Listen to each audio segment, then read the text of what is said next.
Welcome to the deep dive. Okay, let's kick off with something I think we've all wondered about. You see someone amazing at something, right? Right. Right. And you think, is that just pure, born with it talent? Or is something else going on? Exactly. And that's what we're exploring today, that interplay between innate ability and just plain hard work. And we're looking at an article from LinkedIn to help us unpack this. It's called The Importance of Hard Work in Achieving Success, written by Andressa Develis. Yeah, a really insightful piece. So our mission, I guess, is to look at what Andressa found and try to figure out what really makes the difference. Is it talent or is it the grind? Okay, so first up, the article really pushes back against that common idea, doesn't it? Yeah. That success is just like automatically given to the talented one. It does. And what's interesting is how the author, Andressa, uses her own story. She talks about playing soccer. Oh, yeah. Yeah, people told her she had a knack for it, a natural talent. And that happens a lot, right? Right. Someone sees a spark and labels it. Totally. You hear that and maybe think, okay, I've got this. But she found out pretty quickly that wasn't the whole picture. Precisely. That initial feeling, that spark, it wasn't enough on its own. She realized it took actual, effort to develop it. You can have a seed, but you've got to water it. Good analogy. And she uses that great quote from Thomas S. Monson, it's in the doing, not just the thinking, that we accomplish our goals. That really nails it, doesn't it? Potential is one thing, but you need action. You need to convert that potential. It's not passive. No, not at all. The article positions hard work as the catalyst, really, the thing that turns potential into something real. Okay, but then the story takes a turn because she talks about something she didn't think she was naturally good at. Yeah, this is fascinating. Math. She was studying with BYU Pathway Worldwide, and her first instinct was to lean on her writing skills, her perceived strength. Which makes sense. You play to your strengths, stay in your comfort zone. We all do it.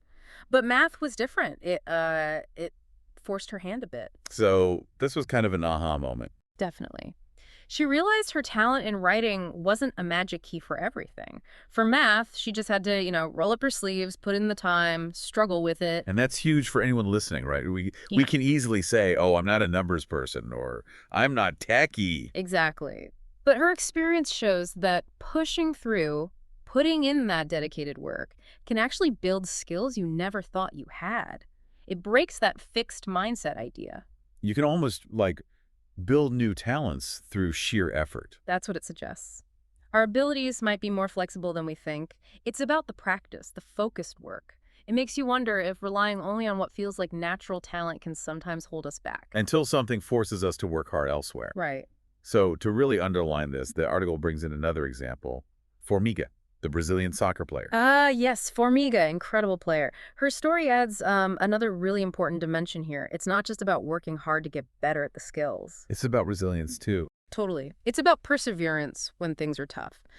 She faced, a lot of prejudice and didn't even have support from her family initially. Wow. So her hard work wasn't just practice on the field. It was also the emotional effort to just keep going against the odds. Absolutely. And think about her career length. Playing professionally into her 40s in soccer, that's unheard of almost. Yeah, requires unbelievable dedication. It speaks volumes about relentless training, conditioning, yes, but also that deep-seated drive that fuels decades of hard work.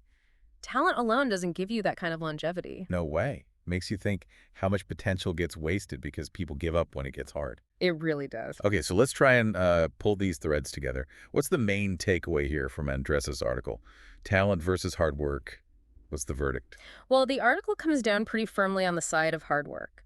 It argues that, ultimately, hard work is more decisive for success. So talent's nice. Maybe it gives you a head start, but it won't get you across the finish line alone. That's the idea. It's like having, great ingredients, but never actually cooking the meal. The effort is the cooking. Right. And the author puts it nicely. She calls hard work and dedication a decision and privilege. It's something active, something you control, unlike maybe the talent you start with. It shifts the power back to you, in a way. Exactly. It's empowering. And this isn't just for sports stars or math whizzes, right? Yeah. This applies more broadly. Oh, absolutely. The article stresses that. Your job, learning a hobby, relationships, even the principle holds. Consistent effort, dedication. That's what drives progress. It ends on that really positive note, doesn't it?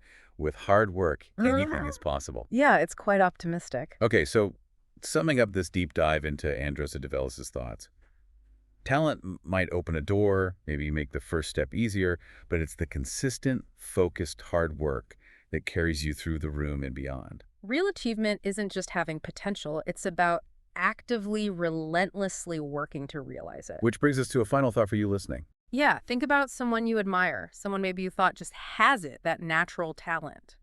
Now flip that script. What if you applied real dedicated effort to that same area in your own life? Even if you don't feel naturally gifted there, what new levels might you unlock? Something Right. to think about.